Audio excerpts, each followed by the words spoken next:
সারাদিন তার একটা হাত চুল ঠিক করে নিয়ে ব্যস্ত। এটা অসুস্থ না? এটা প্রতিবন্ধী না? তার সিরা মানসিক সমস্যা তার।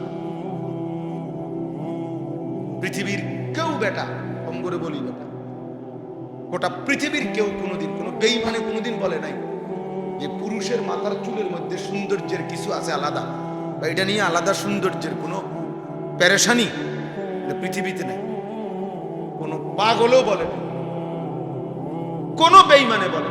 কম করে কিছু বেঈমানে হয়তো ভুল বুঝাইছে। চুলের উপরে যদি কোনো যত্ন সৌন্দর্যের কিছু হয় তা